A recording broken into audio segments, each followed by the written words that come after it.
Two magic words to the college football fan.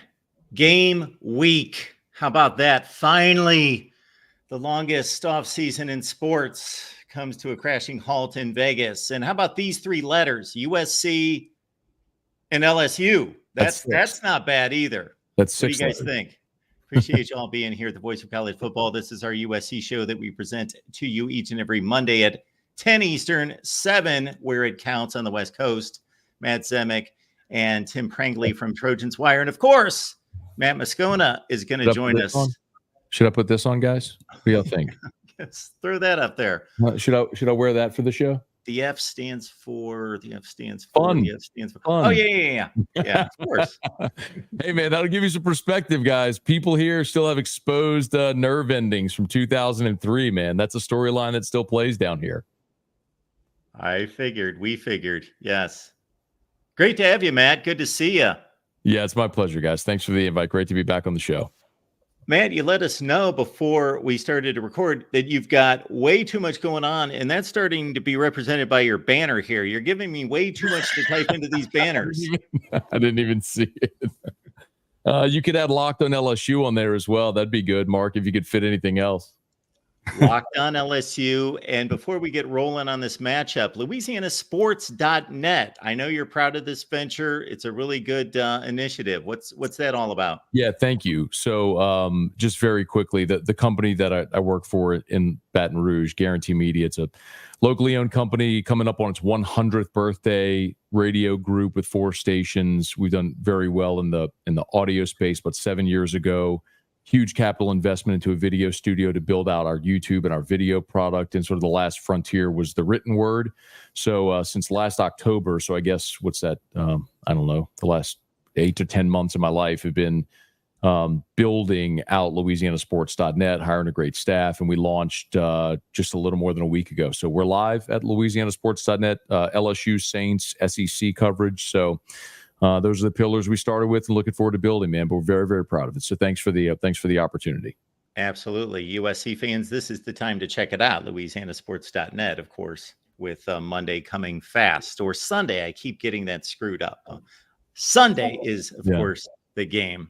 And Mark, if I could, one thing real yes. quick, I'm sorry. But so LouisianaSports.net is completely free. There's no paywalls. There's no subscriptions. There's no freemium. Like everything is completely free on there. It's just, we want to do great content, give it away for free, and you're not going to be assaulted by pop-ups. The hope is we build it. We have great partnerships with businesses. So any SC fans that are interested in LSU content, it's completely free. Go get it. Matt, you tend to do things right. So that's been a trend that you put out there for a long time. So thank you. No doubt about that. What is the health of this football team? We'll get the kind of X's and O's and we'll get the narratives going here in a second, but just to clear the deck on the health of the LSU football team. Man, about as healthy as they've ever been going into an opener. It's odd. I was talking to a colleague today. LSU opened up against BYU in 2017, and there were something like 23 players unavailable, either due to injury, suspension, academic, something. It was so bizarre. And I mean, literally, Brian Kelly gave us an injury report on Monday, and there's 2 players listed. Senior receiver Chris Hilton is questionable with a bone bruise, and starting right guard Miles Frazier is probable, turned his ankle about a week and a half ago. But that's it, man. They have been remarkable. I mean, knock on wood, but they have been remarkably healthy in this camp. Injuries are not a problem. They're going to travel everybody. Matt Zemek, I will let you take it away from here.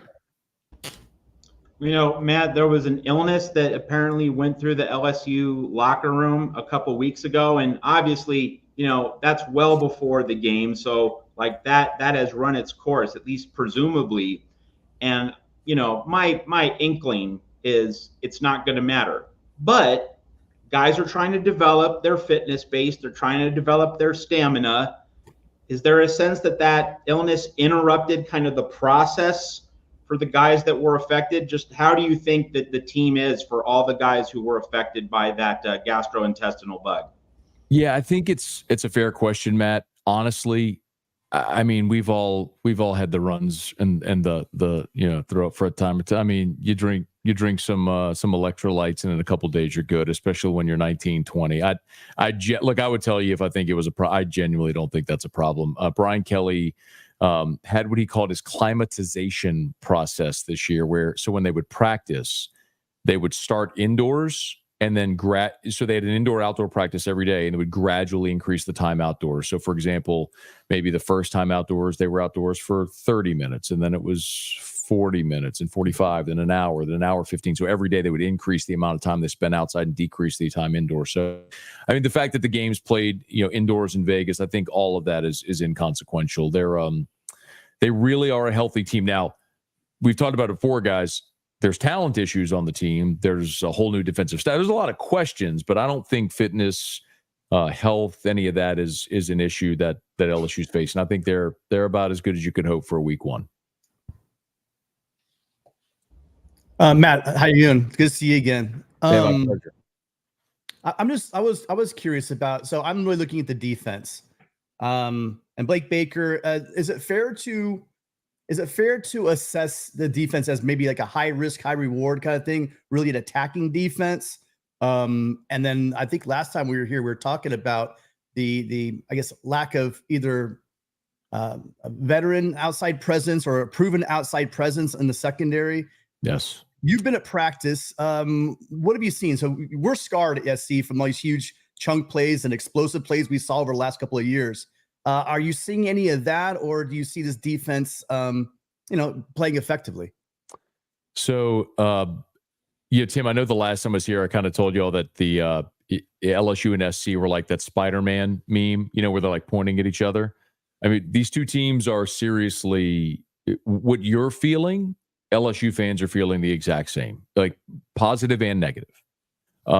Specifically to your point about the defense, LSU was 118th in the country in pass defense last year. It was very common that 16-yard catches became 60-yard house calls. Like LSU and SC, the same issues. The way you phrased it, high risk, high reward, is interesting. I do think this team is very clearly going to try to generate a pass rush, and probably to do it creatively, because I don't think they have a guy like Harold Perkins is great. And I think he's going to impact games every game he plays, and he's going to be a first-round pick.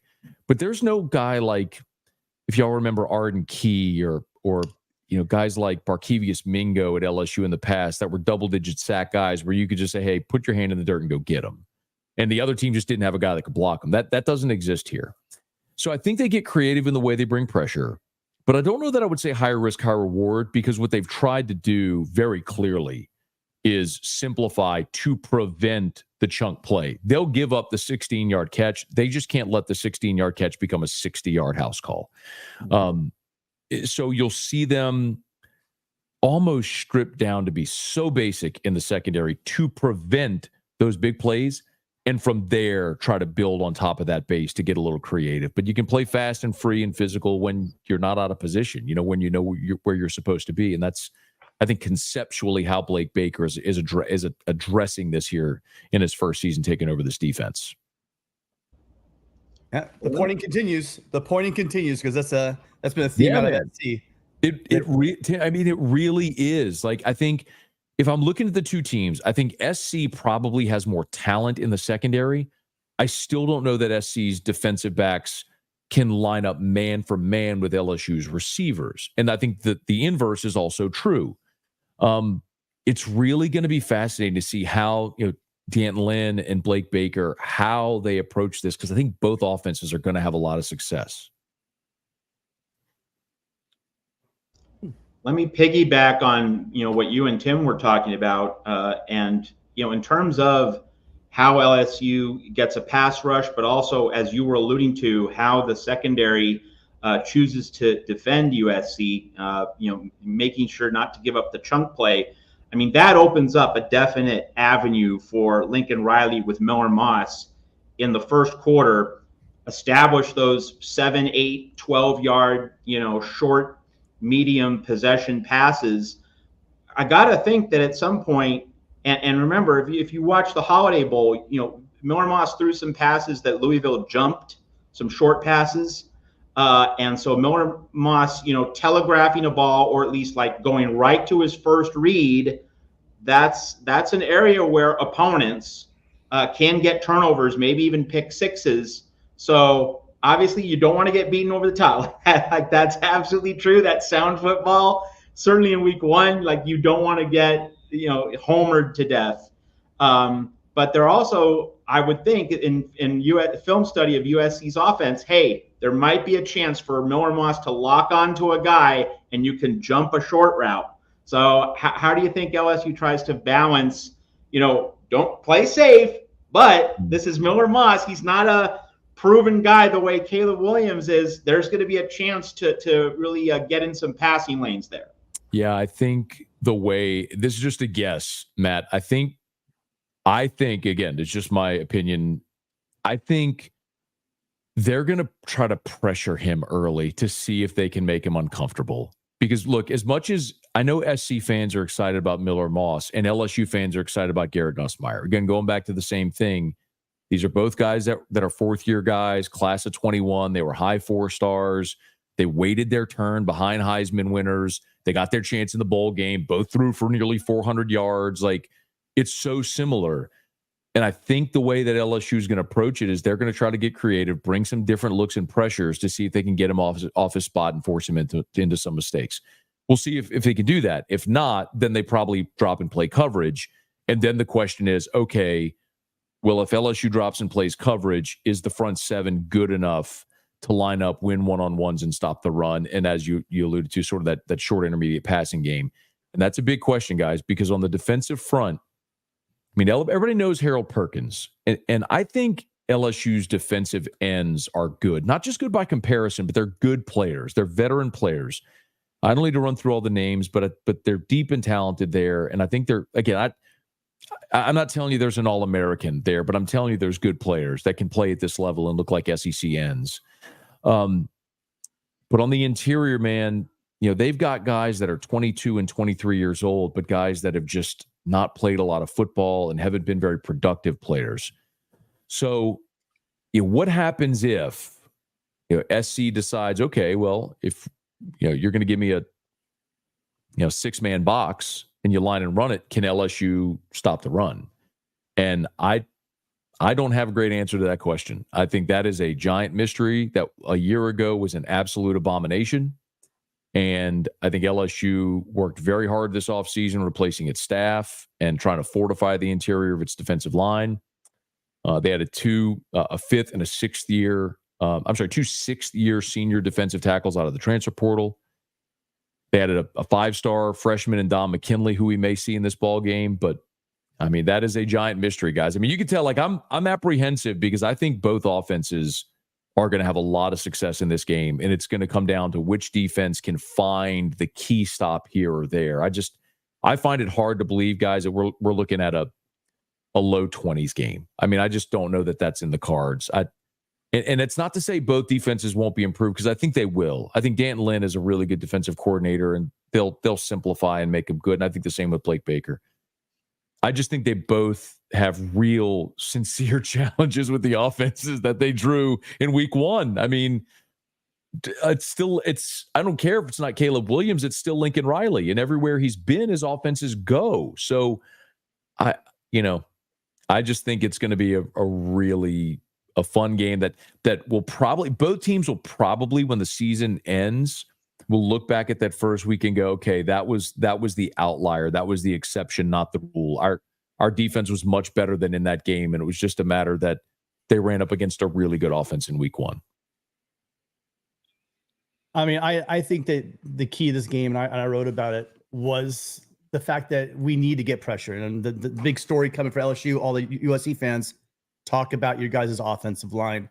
But you brought up the wide receivers, and you talked about Hilton getting hurt. And could you maybe speak to the rest of the receiver room? You said that they'd be difficult to cover, matchup man to man. Can you talk about Kyron Lacey and the rest of the guys, and how maybe they're going to, if they do go without Chris Hilton, what the situation will be in the wide receiver room for the Tigers? Sure. So Kyron Lacey is a guy who is a star. He was just behind 2 first-round picks last year. I mean, you guys know what that's like. I mean, you've had great receivers there in the past. You have to wait their turn. So that's Kyron. He wears number 2. There was a really cool video on draft night when Kyron was FaceTiming with Malik Neighbors and Brian Thomas, and they were saying, "Man, this is you next year. This is you next year," and it feels that way. Like he's got the size, the speed. Like he runs fast, he jumps high, he's got great hands, he gets great separation, runs good routes. I mean, he's what they look like. He was just behind 2 first-round picks last year, and still had nearly 600 receiving yards. The other guy that's maybe a little wild card is CJ Daniels. So he wears number 4. And he's a Liberty transfer. So he was a 1,000-yard receiver at Liberty last year.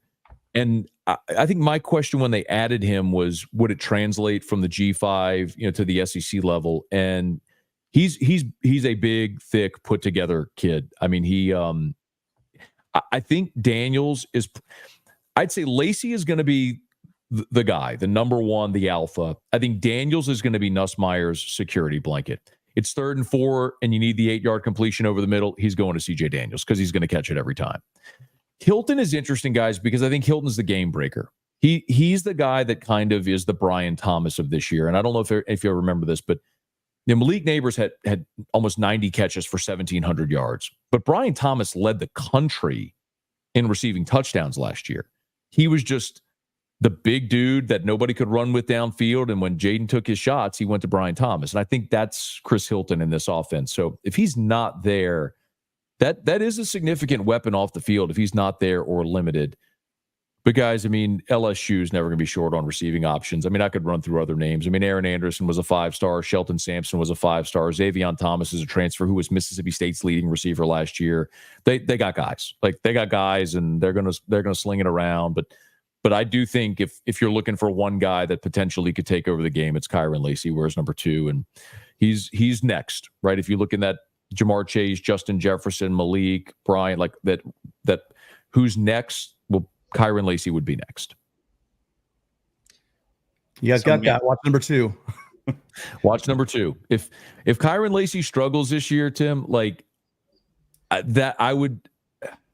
Like if you told me Kyron went in at the end of this season had like 40 catches for 600 yards, I would be fall over stunned. I mean, I'd believe I grow a full head of hair before that. It's just like he's. I mean, you all know what it looks like when there's a guy that just is better than everybody at this level, and he's one of those guys. He's just better than most of the guys. And unless if you run up against a Derek Stingley or something like that, a guy that's going to be a round 1 corner, like. There aren't college kids that can run with a guy like that. So he's gonna have a great year. He's gonna have a great year. Matt, the last time we had you on, the running back situation was a bit of a mystery as well, although Caleb Jackson was the name that I think came off your lips first and foremost. Has anything changed there or developed in regards to what's expected? Yeah. So I think Caleb Jackson is the name offensively that nobody knows today, that at the end of the season, I think everybody knows. But he's not going to be the bell cow, at least not to start. Brian Kelly's been pretty clear about this, Mark. So Josh Williams is a former walk-on who earned a Scott. He was a walk-on of the 2019, the championship team with Joe Burrow. He walked on that team and has stuck around. Now he's in his 6th season. And last week we found out he got the number 18 jersey. If you don't know, that's an honor in LSU where it's been passed down, year to year. It goes to a great team guy, a leader. So he'll be wearing a new jersey number. He's been 27 in his career, but he'll be an 18 on Sunday night. And Brian Kelly told us, man, like literally after the first practice of fall camp, he's like, we know what Josh Williams can do. We just got to get him to Saturdays. So like they barely used him in fall camp to keep him fresh because I think they are planning on giving him 150 carries this season, which is very surprising. Now, he's not a guy that's going to wow you. All right, this isn't Reggie Bush or Lendale White or Leonard Fournette or Darius Geis or Jeremy Hill or Clyde Edwards-Helaire. He's not an NFL guy, right? But he's a guy that runs tough between the tackles. He can pass block. He catches the ball out of the backfield. He knows everybody's assignment. He's just a really good college football player. And I can't tell you that I'm super confident if they give him 150 carries that it's a great success this year, because we've seen good running backs at LSU. I know what it looks like, and there's just a physical ability deficiency there with Josh. It's not his fault, but he's a really good college football player. But Caleb Jackson's the one that has the potential to be the game breaker. And I think as the season goes along, I don't know if you see this on Sunday night, Mark, but as the season goes along, the more attempts he gets, I think the more productive Caleb Jackson is, the harder it is to justify not having him on the field. I don't know that he gets maybe more than 5 to 7 carries against SC. We'll see how the game goes. But that's one of those things that if you catch me in November, I could see that flipping, where Caleb Jackson is the bell cow for LSU, and Williams is maybe a secondary role to Caleb. Matt, last year, as you're aware, losing to Florida State in Orlando in the season opener, and LSU had a chance to bust that game open in the first half. Now, there's a guy who is returning to USC, not to be a football coach, but to be a professor. And that guy, Pete Carroll, is fond of saying, can you win in the first quarter? No. Can you win in the second quarter? No. Like he liked the idea of finishing in the fourth quarter. But again, LSU really hurt itself by not maxing out in that first half when it outplayed Florida State. So how much is that memory informing how LSU is getting at this game and how you think the coaching staff is going to play this game? Because some people will say you play the first half to set up the second. Others will say we got to just punch him in the mouth early. That's our best route. Like, I think USC's best chance is to get up 14-0 and force LSU into a pass-only mode and then turn the guys loose with the pass rush. Like, I don't think USC should try to play a 4-quarter game. Although I will say, like, if this coaching staff is as good as USC fans think it is, then halftime adjustments could work in USC's favor. But again, the best path for USC is to strike early.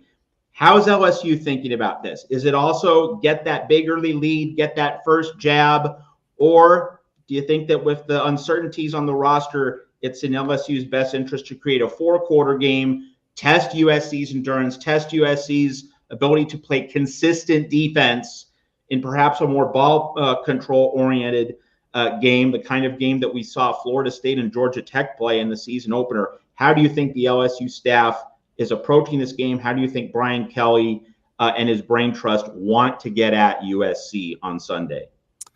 Yeah, when Brian Kelly was talking about his offense last week, and so this was the last media availability we had with Brian in fall camp.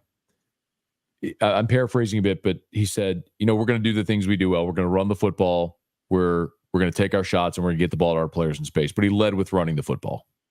And I think when you look at what Brian Kelly has been throughout his career, and you all know this, I mean, you saw his Notre Dame teams for a decade, right? He was built around big offensive lines, not great quarterback play, big offensive lines, the ability to run the football, tight ends. I think that's what he would like to see. But when you have a player like Jaden Daniels, if you don't maximize him, you're stupid.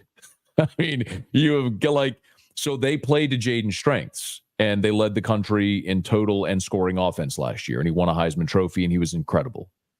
I think listen, if you ask 100 people that cover LSU, that follow LSU, that coach at LSU, that play for LSU, ask 100 people, what's the strength of this team? 100 out of 100 are going to tell you it's that offensive line. But guys, I'm not into hyperbole. I don't do the greatest this, the worst that, the best we've ever seen this. I think this LSU offensive line is probably the most talented line it's ever had, ever.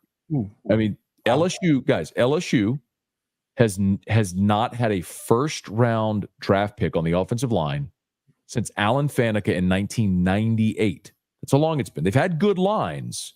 Got veteran guys who stuck around the program a long time. They've had some guys that have played in the NFL. Some really good players. I mean, Andrew Whitworth, is a potential Hall of Famer. I mean, Lloyd Cushenberry signed a free agent deal to become the highest paid center in the NFL. I mean, there's good players. But Campbell and Emory Jones are going to be first-round picks next year. That's never happened at LSU, ever. 2 offensive linemen going round 1 in the first draft in the first round of a draft. Garrett Dellinger, who nobody talks about, is a 4-year starter at left guard. Miles Frazier was a freshman All-American at FIU. Now he's been starting for 3 years at LSU. You have a new center this year, who's an insanely talented young guy, and they're very high on him. They're like, this is a long preamble to your long question. But if I'm going to abbreviate it, what I'll say is, if your defense isn't good, shortening the game makes a lot of sense. And if you have an offensive line that's that good, line up and try to run over people, shorten the game, and control the clock. I'm not telling you this is going to be a throwback to Les Miles, guys. I don't think we're seeing too tight a fullback 3 yards in a cloud of dust. I think those days of the power, the toss dive and the power, like, that's gone forever, hopefully. But I do think this is a team that's going to try to protect its defense by shortening the game, by running the football effectively behind a really, really dominant offensive line. That's a good segue. So if they're shortening the game, reducing the amount of drives, the way both teams match up, it's going to come down to the end. And usually if you have a football game, it's a tight game coming down to the end, it's going to come down to your quarterback generally. And I just wanted you talked about Nussmeier. He had that great bowl game, similar situation as Miller Moss. What are his strengths? So if you had to look, just break him down as a quarterback, and you wanted to look at him and see what his strengths are and what his weaknesses are, what would we say his number one strength is, and what his number one weakness is?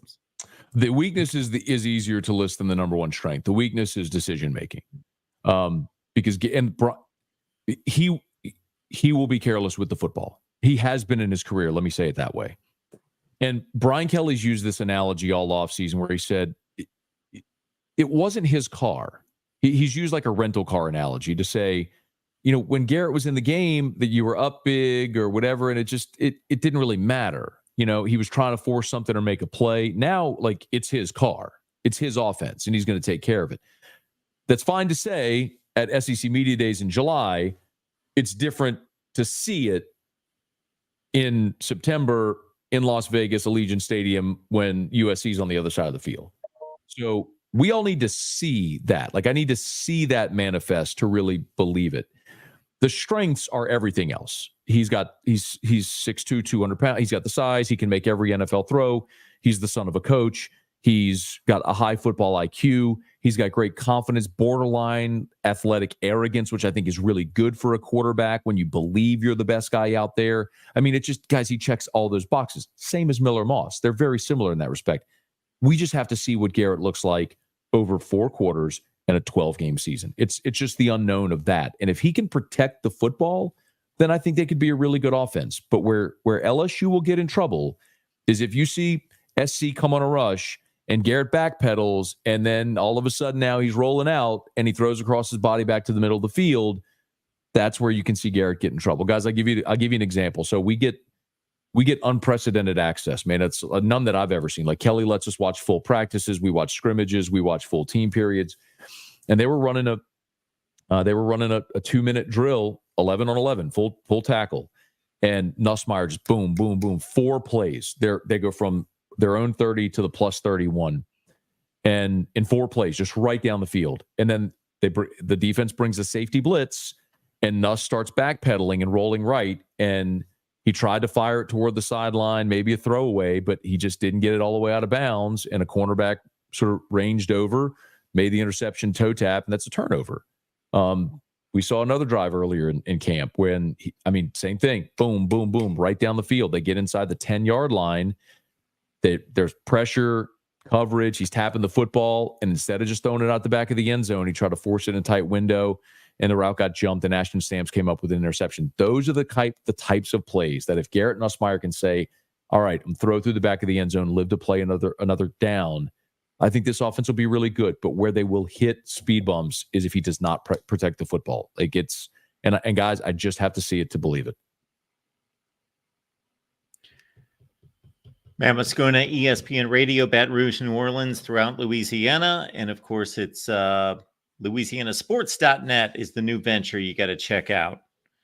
This spread was a full touchdown for much of the offseason. I saw 4.5 recently. I think that's on the low end, but maybe it is a full, 4.5 across the board. Is that a football judgment of LSU and things that have progressed through the offseason, or just simply a realization that there's not a whole lot separating these two football teams? Yeah, I mean, it was, I think all summer it was 6.5. And last Wednesday, there was clearly a bunch of sharp money that got dumped on USC because it dropped to 4. And I think it's leveled at 4.5 right now. And I still see value in that. If you're a bettor, I mean, it could be this could be a 28-28 game in the fourth quarter, and LSU or SC scores and wins by a touchdown. I mean, I could see it like that, but I don't know that I see either team running away with this game. They're just so similar, that guys, I guess there's always the possibility that you could throw up on yourselves and turn it over 4 times, and it just gets away from you. That's what happened at the end. I think maybe Matt mentioned it. That's what happened at the end of the game last year against Florida State. I mean, LSU, that was a 1-score game going in the fourth quarter. LSU had the ball around midfield, and Daniels threw a deep ball down the left sideline to Malik Neighbors. He slipped. It got intercepted. Florida State scored quickly, and then the avalanche happened in the fourth quarter. But I mean, Mark, I'm not a professional handicapper. I love this sports bet. I'm certainly not a professional, so I can't explain line movement, except that clearly there's smart people who thought there was value in taking SC and a touchdown, which I don't disagree. I don't disagree with them. I think 4.5 is good value in this game too. I mean, I think we could very well be in line for a 34-31 type game, 34-30 type game, something like that. I don't know what the total is, but I'm inclined to think the over probably is a good bet, unless if LSU can do what we talked about a bit ago, which is control the line and shorten the game. Matt, Tim, anything else? Yeah, so Matt, you know as well as I do that one of the new things in college football this year is helmet communication. The offensive play caller can communicate to the quarterback until the snap or until 15 seconds on the play clock, whichever happens first. Anything that Brian Kelly and his offensive staff have said about how they intend to utilize this unique new component, how that might affect the tempo at which LSU operates, how LSU's offense tries to progress on the field, like how much huddling is there going to be? How much do you think this new component is going to affect just the general process, the operational process for the LSU offense this season? Probably not much. What was interesting, the most interesting thing was when we had a chance to talk to LSU's OC Joe Sloan. He told us what they have done is prepare for what probably feels like an inevitability, guys, of the helmet comm going down. So they'll be in team, and then they'll say, all right, helmet comm is down for the next 4 plays. And so now they have to revert to hand signals for everything. So I think repping that's probably, it's probably why they're paid a lot of money, because they think of everything that could go wrong. And I think similar, Garrett and Miller Moss are probably similar in this respect, and that they're veteran quarterbacks. Their whole career, they've dealt with hand signals from the sideline. So even if the helmet comm goes down, the ability to quickly revert to the hand signals probably, I think, is an easier hurdle for teams with a veteran quarterback who've done it than maybe if you're playing a young guy, maybe a first-time starter, I think maybe someone like Jackson Arnold, right? A second-year guy at Oklahoma who's a 5-star, came in last year. Well, they showed Dylan Gabriel the door to play the young guy. Well, how does the young guy deal with that for the first time? I think some of those variables are more interesting, maybe for teams with younger quarterbacks, but for teams with veteran quarterbacks, I'm really not sure that it's a massive difference. I love it. I mean, I think we should use technology when we can, but I'm not sure that it changes significantly the processes. We know a lot about Blake Baker. Well, a lot of people know Blake, but let's talk about Joe Sloan.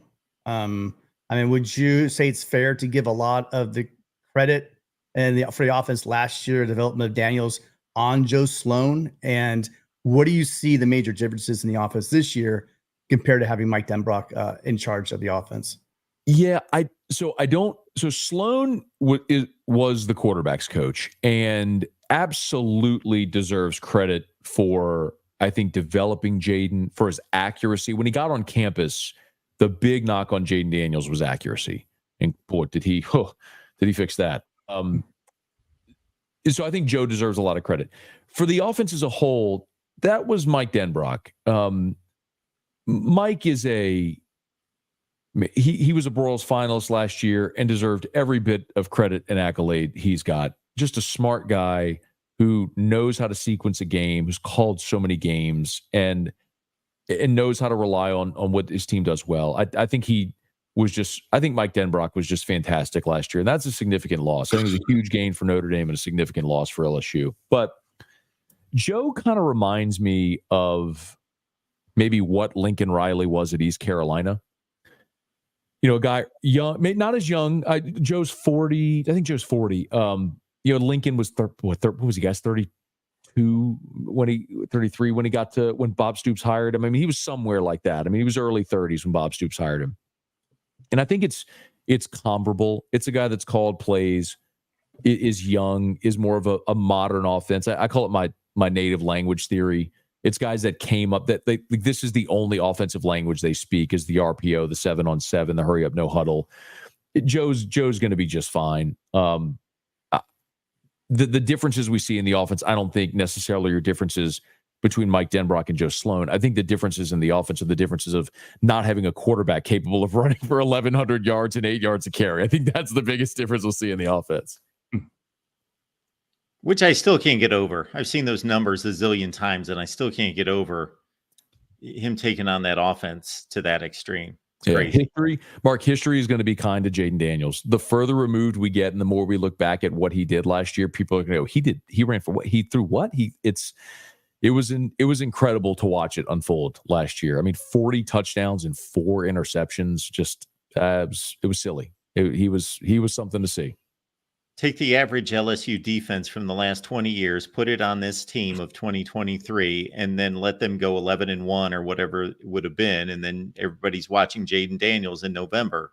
More people than actually were. Yeah.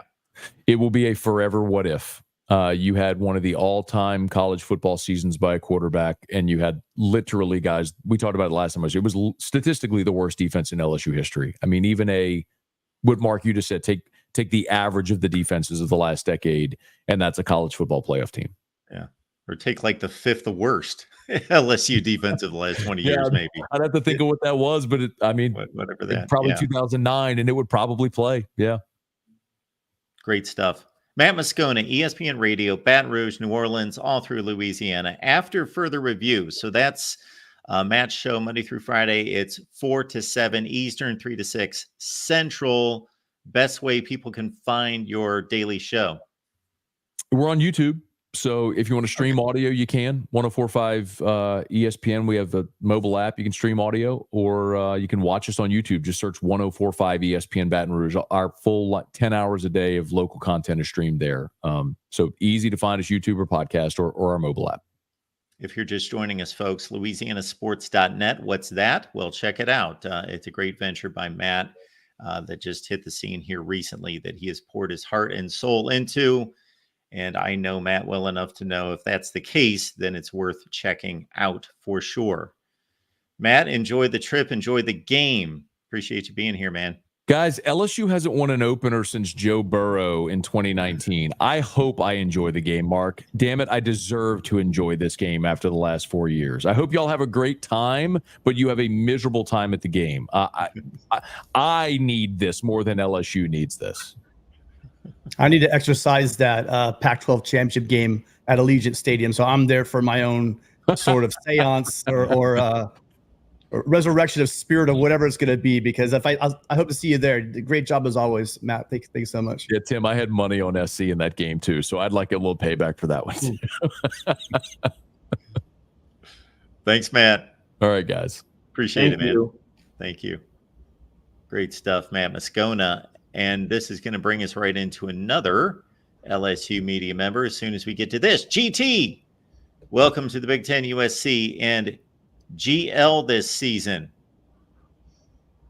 Good luck. Well, listen, thank you, GT. Put what team you're from. Thank you so much for the super chat. I'd love to hear who you're welcoming us to the Big Ten. I'm wondering who your team is. So go ahead, you can drop that in the chat. Yeah, I see GT. I think Georgia Tech, but that's where the way my mind works. Carter is here to bring the power. As I like to tell Carter, here at the Voice of College Football, it immediately becomes Power Hour Voice of College Football when Carter shows up. He brings it. Yeah, so I did a peace sign. I sometimes do that when I meet new people. So Tim, good to meet you. But I shouldn't be doing the peace sign this week of all weeks. Yeah. For those that don't know, it's funny. Like I've known Mark for a long time. I've actually known Matt way longer than I've known Mark. That's funny. I had something to do during this hour, but when I saw that Matt was going to be in here, I had to be in here, man. Matt is definitely one of the more underrated college football media members. And Mark, I do want to – Matt actually just spitballed this idea on Power Hour LSU, changing up the conference title games, turning it – what was it, Matt? Turning it more into a bowl match game, right? A playoff play-in game, like a playoff elimination play-in game with your third and fourth place teams, the teams that are on the fence. Why not? Just give the conference title to the team that had the best record, or if it's a tie, give it to the team that's ranked higher in the playoff. No one cares about the conference titles anyway, and make it be meaningful. Mark Rogers, your thoughts? Conference title play-in game like they do in the NBA. Well, if it comes from Matt, I tend to lean in that direction without giving it my own thought, number one. But I would have to study that. I'm not one to just jump and say, yeah, I'm sold. I got to analyze things. But it's intriguing, that's for sure. And if you can buy some, what the 12 team has done is obviously bring more fan bases into the mix, thinking, hey, once we hit November, there's still going to be 25 to 30 fan bases that are like, hey, we got a shot. So anything that involves bringing that doesn't cheapen the sport, as long as we don't cheapen the sport, but we're still playing with the top teams in the country that are playing into that round. Yeah, it sounds interesting. Absolutely. My only concern, though, is that a sport is going more and more towards making the emphasis the end of the game. When you had a sport that's traditionally known as every single game counts, the more and more we get away from the traditions that again made this sport. Who knows? Maybe it will be better. But at the same time, the more and more we become NFL junior, I don't know. For me, some part of me kind of wonders if I'm just fighting the tide. But there was a time when the regular season mattered and conference championships mattered. Otherwise, all we're doing is playing towards the playoff. And if we want the NFL model, then we can go for that. But that would be my only contention on that idea. Yeah, but mostly from like an SEC perspective and a Big Ten perspective. And this is why Zimick, and I'm making Zimick's argument for him, but just to have someone else that's on him, it's that both those teams playing in both of those two conference title games are automatically going to be in anyway, whether or not they win or lose, right? I think we could all agree that more than likely every year of the 12-team playoff, there's going to be at the very least 3 SEC teams and 3 Big Ten teams. I mean, would you say that that's fair? Yeah. So, and it's probably going to be more than that. Both would probably, I mean, at least one of them would get 4 and the other get 3, right?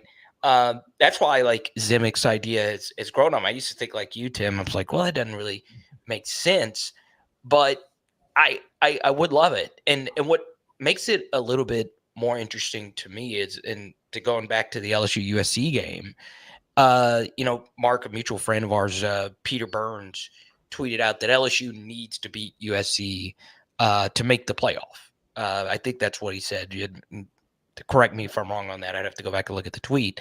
And I just couldn't disagree more with that. I think now with the 12-team playoff, with the way that LSU schedule sets up, they very well still could get in. And there's a piece of me, I actually studied USC schedule earlier this week. You just automatically assume LSU's SEC schedule is just better than USC or just tougher. Man, I looked at USC schedule after this. It is still so unfreaking believably hard. And there is a piece of me that thinks USC schedule might be on par, if not harder, than LSU schedule with the way things kind of shape up for them this year. So I still think both of these teams could still make the playoff if they lose this game, but it still doesn't take away from what my buddy Matt Moscona said before he left here. We want to end the season opening drought so badly. So Carter, you and I talked about a month ago. What has changed, if at all? What do you think is different about LSU's team, its evolution? What you've seen, what you've heard, what you sense, kind of reading in between the lines. Just give us your sense of what you think has changed over the past month for LSU, if anything. Yeah, and Matt, you know this, and Mark, you know this as well. I love watching the other teams. I really, really, really do. And obviously, it's so much harder to do that with the portal era. So, one thing Brian Kelly, made a point to say multiple times, and I wasn't able to listen to Scona beforehand, so I'm trying to be as different as I possibly can than what I think he would say. But one very big key is LSU actually spent a lot of time watching UCLA defensively. They more so than, traditionally you think, well, I'm going to watch USC's team from last year. But obviously it's just so drastic with Grinch leaving and D'Anton Lynn going to do a lot of different things with all the crazy simulated pressures that he did at UCLA. What makes USC very interesting on their side of things is I did do a 30, I don't remember how long it was. I did a super deep dive on Miller Moss. So I watched his Louisville game 2 times over. And I then did a film study on him.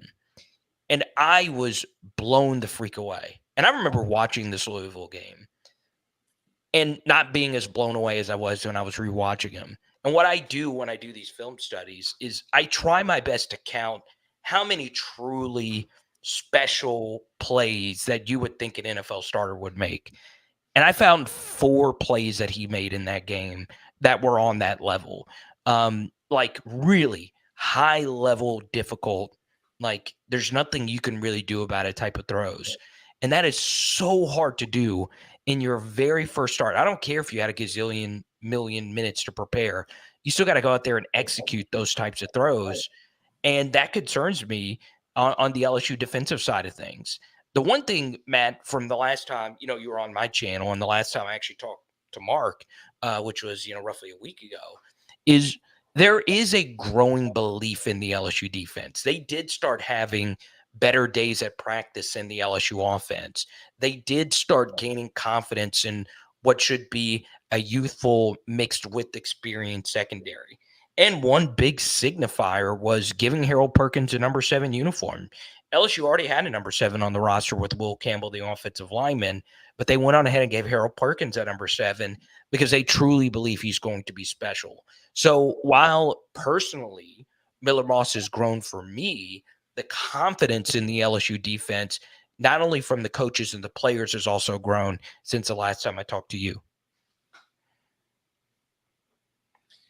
Well, the big question that comes to mind for me is that since just about everyone in the chat can't get enough of Matt Zemek content, and I know what you bring to the table, Carter, people need to know where to find this segment with you and Matt.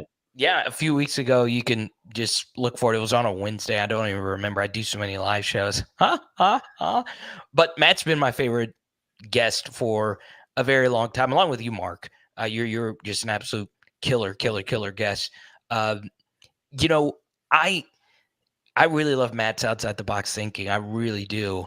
And I truly do believe a few weeks ago when he was talking about, LSU's offensive line versus USC's defensive line, USC's defensive line has grown on me. I'm very interested to see Baylor Alexander. I remember watching USC's defense in that bowl game and then looking at them and I was like, wow, they're so drastically different now.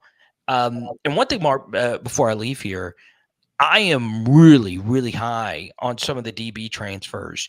Some of their names slips my mind, but the fact that one of UCLA's safeties come over and he knows the system that Lynn wants, man, that is such a big advantage in the very first game that that somebody in that defense knows what Lynn wants out of the defense. So that's something that does make me a little bit more bullish on this USC defense in week 1. So I've grown on liking this USC team, and I think this will be a legendary game one, and I can't wait to fly to Vegas on Thursday for an epic weekend.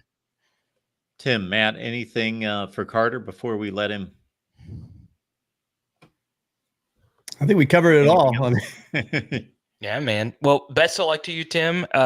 Matt, as always, I really appreciate you. Mark, man, what a conglomerate, masterful job you've done building your brand, your network, and your very fun audience. But if you guys want to go check out the Miller Moss film study on Power Hour LSU YouTube, I try my best to look at it from a USC perspective, and I like Lemon, I like Lane at 6'4", and then of course Branch. I'm really excited to see what this offense will do on Sunday. But guys, thank you so much. We'll talk soon. Thanks, Carter. Appreciate you being here, man. Enjoy See you the guys. trip. Cheers. Let's go, as Carter likes to say. Absolutely. Appreciate Carter being here. What about a double header with Matt Moscona and Carter jumping in here as well? That was phenomenal. Scooby Pre, appreciate you being here. Thank you so much for the contribution. Fight on, fellas. We're going to dominate the middle of the field, and we're going to shock the people on terra firma. I'm liking the fact you talked about the interior, because I think, again, we were just talking about how Frazier is dinged up. They got a freshman, all very talented redshirt freshman at center. If you're going to get to these guys in the front, is going to be, I think, up the middle. And if Bear has a game and he can exploit that, that would be very helpful, because it doesn't matter how good our secondary is. If you can't get home on that quarterback and you give Nussmeier enough time to throw, yeah, it might be a long afternoon. I enjoy these conversations because of two reasons that come to mind. First and foremost, number one, that I just love soaking up the information and the knowledge and the personnel, because I like to know as much as possible. And then when I watch the game, I think, oh yeah, Tim said that. Tim pointed him out. Oh, Matt said, yeah, check him out, or check this situation, see what USC does here. And with all the great minds that we have here at the Voice of College Football, with you guys right there at the top of the list, I enjoy that part of it. But people depend on my predictions, so I'm also soaking up the angles to think, okay, I got to get an edge here. And when Matt Moscona jumps on and he backs what I've been thinking the entire offseason about, take those points in USC. Now, I don't know who I'm going to predict to win the game, but this is a bit of a freebie for all of you. I can't imagine that anything's going to change my mind, although certainly I would have loved to have taken the 6.5 or 7. It would have been phenomenal. We're down to 4 or 4.5. Still, I'm not going to be hesitant in any way to say, still give me USC in those points. I'm taking SC straight up. So yeah, you want to give me points, go ahead. It's hard to ignore. Like this is going to be I think, like a 35-31 type game. So, that fits within the 4.5, I think. And like 4.5 versus 3.5, that's pretty big. So if you can still get it at 4.5, I think there's still value there. Okay. So here's something for the folks in the chat to think about, and also for Mark and Tim. I wrote about it earlier on Monday at Trojan's Wire. I think that USC should use a no-huddle offense against LSU.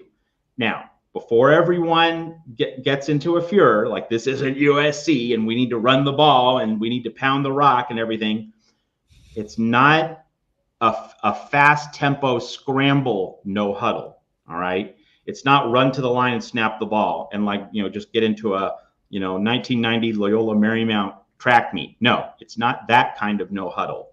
It's just no traditional huddles, no campfires where you have the quarterback kneeling and you have the 10 other guys in the half circle and here's our play and we clap and then we walk to the line.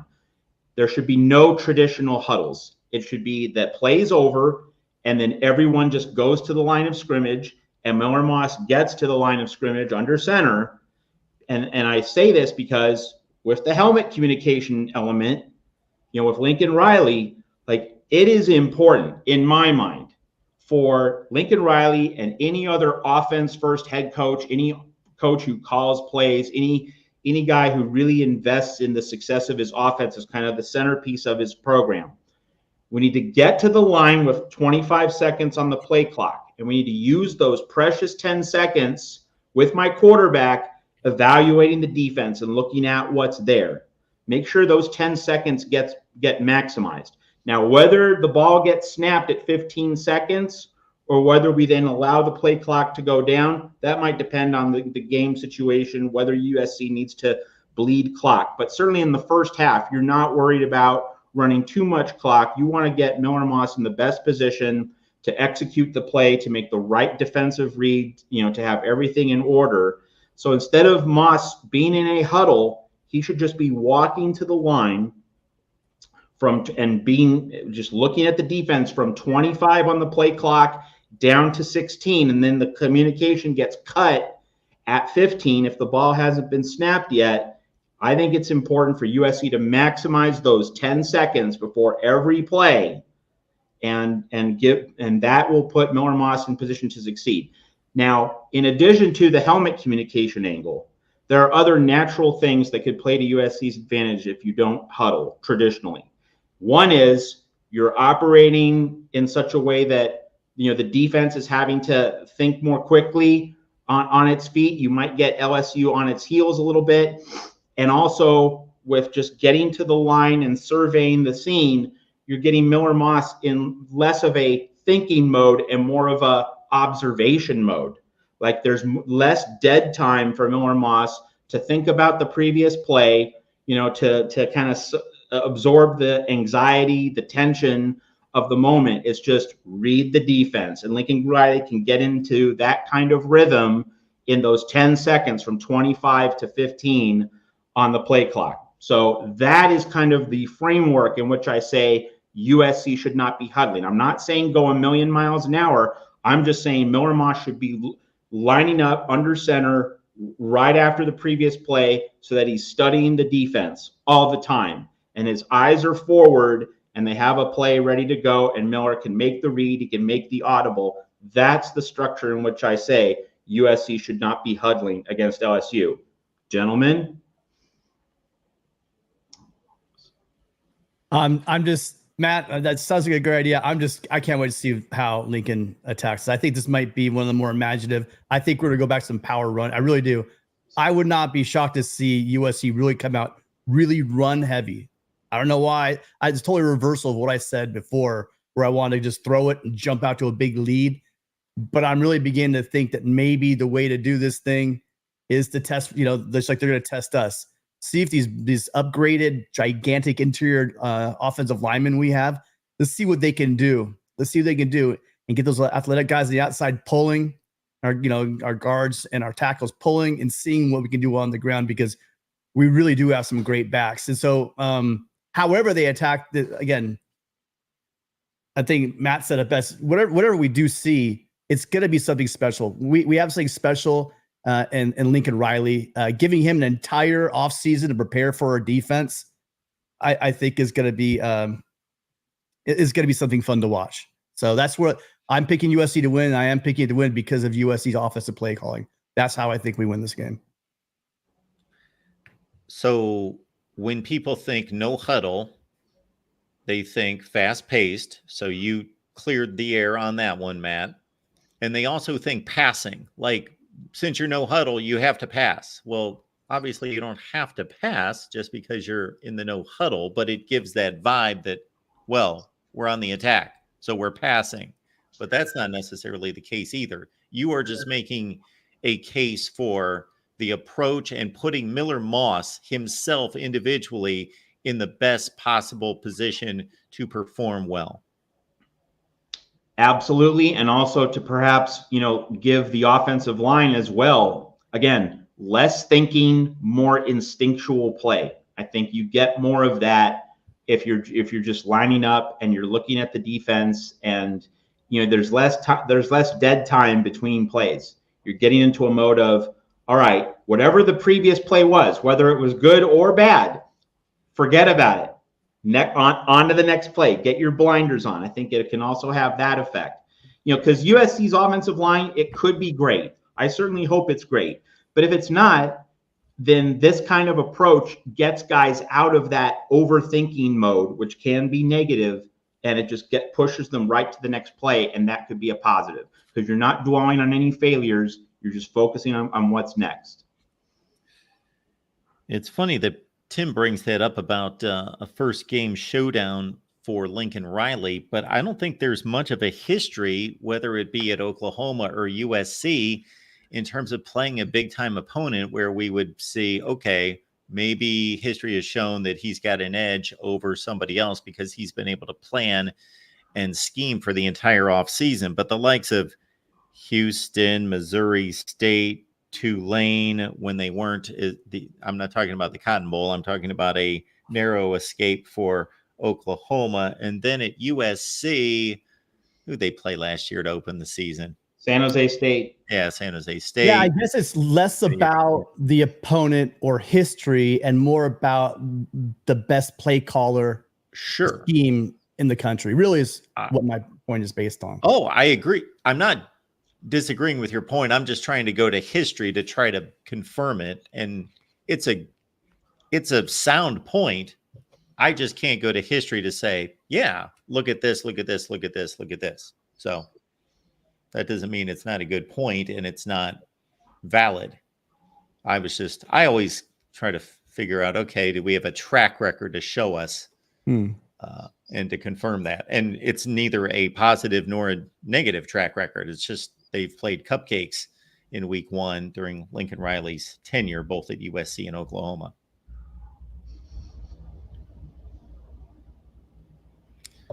We appreciate y'all being here at the Voice of College Football. We've put in an hour, folks. We ready to roll for any longer here? Well, I think we're good.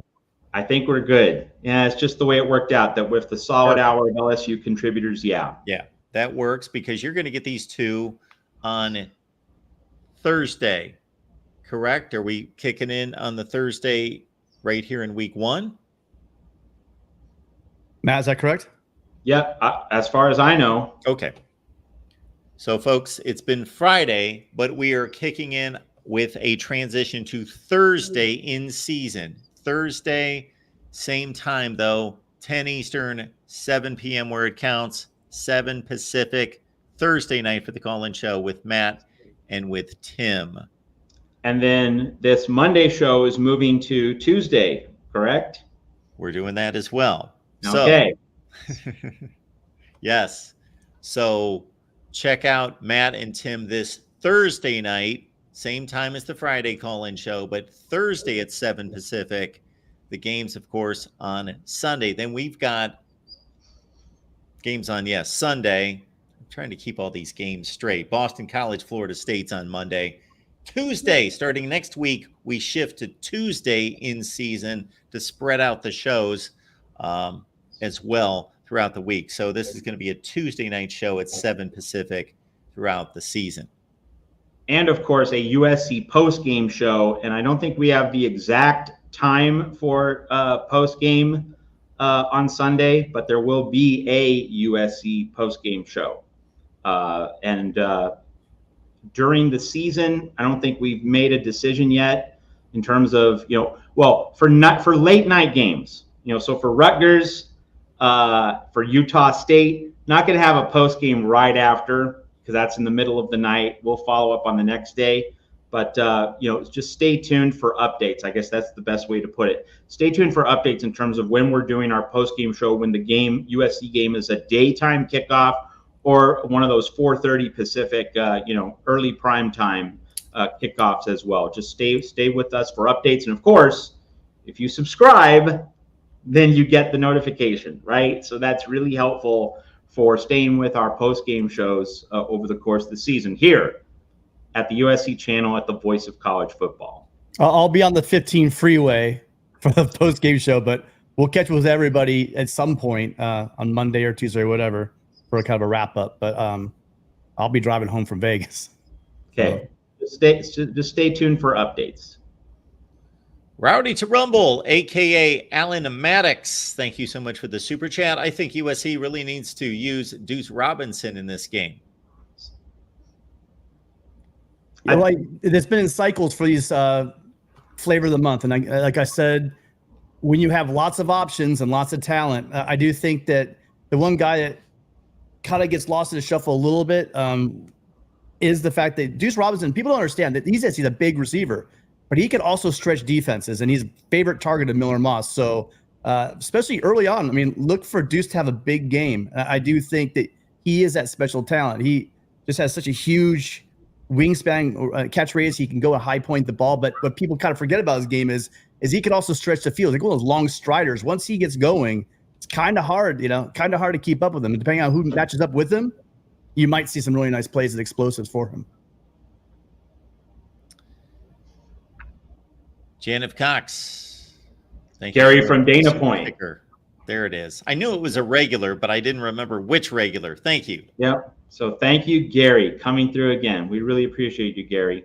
And Gary, we moved the Friday show just for you. Yeah, we moved to Thursday so that Gary could call into our show because he's watching his grandson play high school football on Friday. So yeah, Gary, we aim to please you. Like this is our best attempt to make sure that you can watch our call-in show here at the Voice of College Football. Thank you for your support, Gary. No. I'm just being selfish. I want to talk to Gary. I'm not here to please you, Gary, but I do want to talk to you. So that's why I'm moving it. What's in store for everyone at Trojans Wire this week? No, we have it all going on. I mean, Tim's writing a bunch of articles. Posted a few today. We'll have more on Tuesday.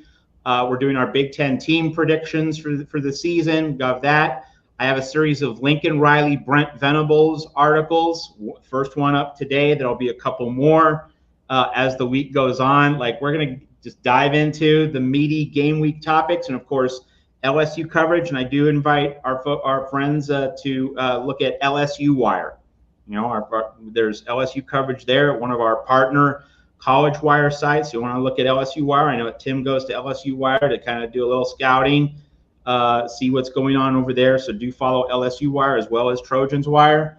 But lots of predictions, right? We picks, forecasts. This is the meat and potatoes, and it's so great to have it back in our lives here at the Voice of College Football. And I'm still working on, but if you guys are into, like a lot of people like the photo galleries, if I'm working on a photo gallery, just really wrapping up the entire off season, there's a lot of new faces. So in the next couple of days, probably by midweek, I'll just have a really nice photo gallery of all the new faces and names, lost positions. And I mean, I've had a lot of fun with it. I've gone back and forth so much.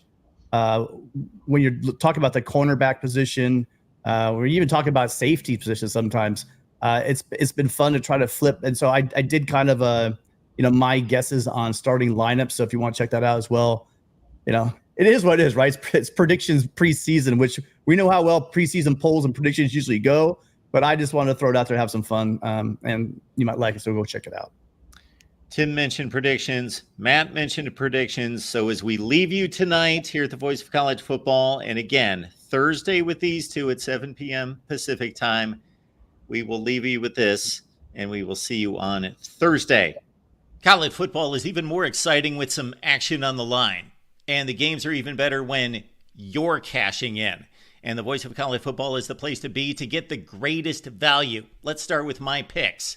75% against the money line, 58% against the spread. I've got a 40-year track record. In fact, in 2023, at $100 played per game, you would have netted over $9,300. And guess what? I'm just the warm-up act.